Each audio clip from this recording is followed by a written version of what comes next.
Okay, let's now begin talking about each of the gifts one after the other.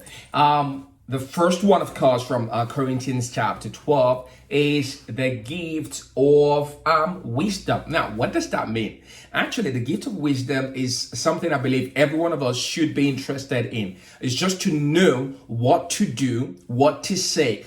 Sometimes we can know, we know what to say.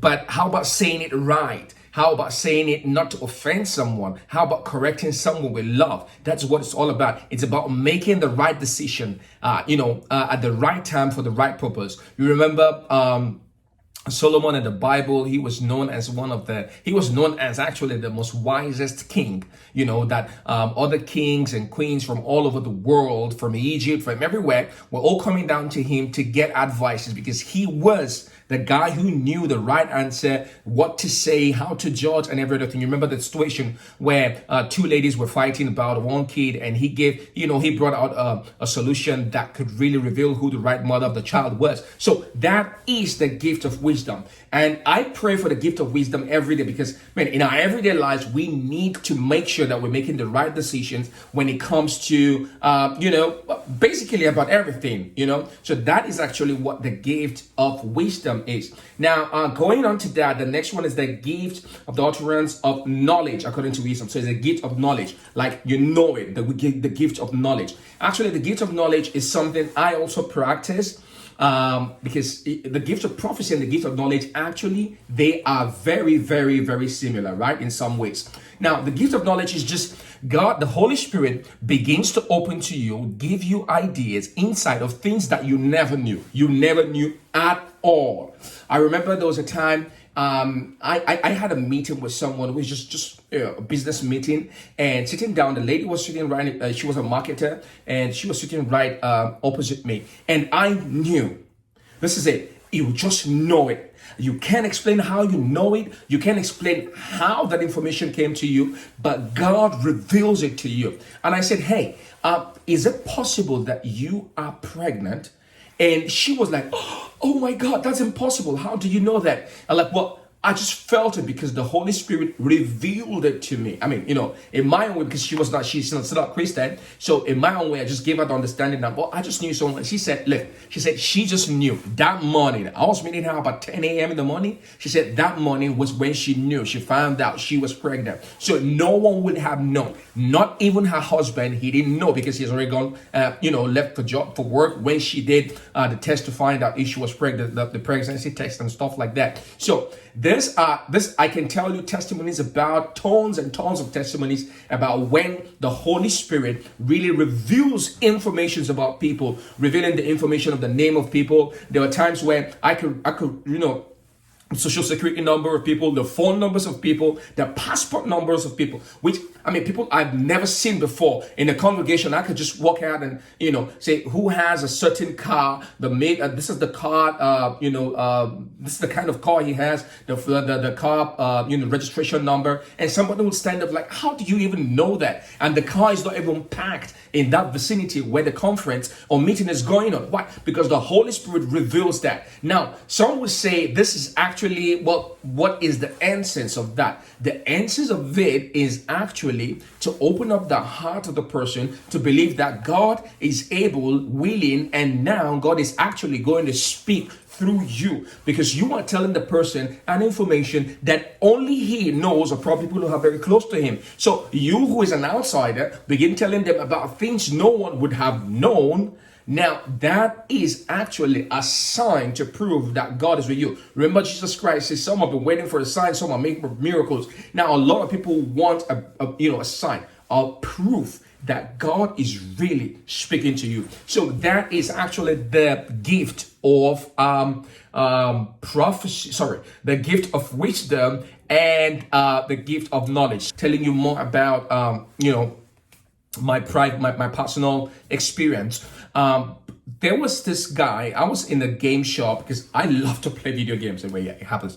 Well, and I was in a video game, just a store, a video house where we played games and all that. And that place, they already knew me because I've really ministered to a lot of people, prophesied to a lot of people, and used the gift of the word of the gift of knowledge to really minister to a lot of people. And this guy walked up to me and said, "Hey, I heard that you are a soothsayer, a herbalist, or something like that." Because in Russia, I mean, me being from an African descendant, in Russia, it's a little bit kind of exotic in some way. And so they all feel it, they all believe that almost all Africans are into voodoo and all that stuff. So I'm like, well, if that's what you say, because if he could only connect with me as I don't know, a magician, well, it's okay. As long as it's about Christ, as long as it ends up me telling him about Christ. So we sat down and I said, okay, why don't you just hold on? He told me his name and he wanted to start telling me about himself. I said, hey, listen, just hold on, give me a minute. Honestly, I was just trying to really be funny that day, honestly. So I was like, kind of connecting with the Spirit and all that. I was really doing it in a funny way.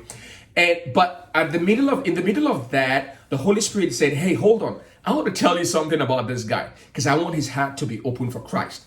So the Holy Spirit now showed me some things about him. I received a knowledge I never had access to. I received the knowledge and then I began speaking and telling him, I said, hey, listen, last week was the third time you tried to commit suicide. Last week, I told him the day was the third time you tried to commit suicide. This man was weeping like a kid, stood up and ran out. He literally ran out. And I was shocked, like, oh my God, what have I said? Then he left and then came back. And the first question was like, how do you even know that? How can that be possible? And I said, hey, listen, I'm a Christian. I'm no herbalist. I'm a Christian. I believe in Jesus. And I want to tell you about Jesus, how much he loves you. And then the Holy Spirit began to reveal more and more about him being insulted by his father, the name of the street where he lived, the house, the building of the house building, the flat number, or what the color of the house looked like. I mean, I was describing actually his teenage age, or he was about 12 or so. I even described and told him the names of the people who were with him the first time he smoked his first cigarette. I mean, this is, to me, it was irrelevant, but to him, it was like, no, indeed, this guy, God, indeed. Remember Paul was saying that when an unbeliever comes into your congregation and you tell them about themselves, they fall down on the face flat and begin to worship God. Why? Because there is a testimony, there is a connect with the Spirit of God that knows everything, because there's nothing hidden from God. The Spirit of God knows everything in all time, any language, any part of the world, any continent, whatever that is in existence and is not in existence, the Spirit of God can confirm, because the Spirit of God knows it, and the Spirit of God can take it and then show it to you for a certain reason, that you can minister to that person and make them know that God is real.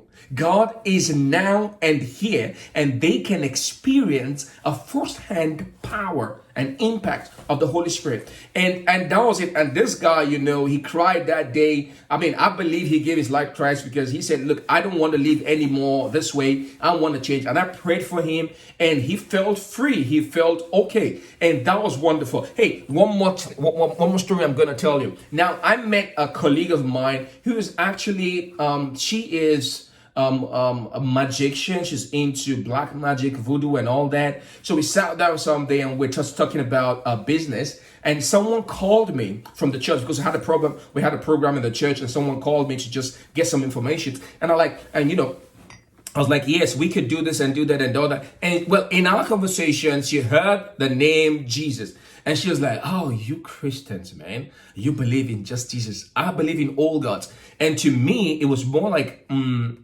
I felt a little bit insulted, And I said, Holy Spirit, and I was speaking to myself, Holy Spirit, please reveal to me something about this young lady.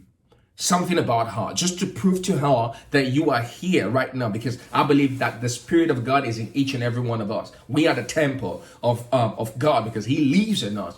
And so at that moment, the Holy Spirit revealed to me the sorcery or whatever she was, cooking up, and things that happened in her life 3 years ago, 3 months ago, and 3 days ago. I don't know why the symbolism of three. It was 3 years, 3 months, and 3 days. And I told her about that, and she was so shocked. She was actually shivering. And the next question was like, who are you and how can you know that about me? These are things that no one knows about me. Absolutely no one. And I was like, hey, listen, I am a Christian.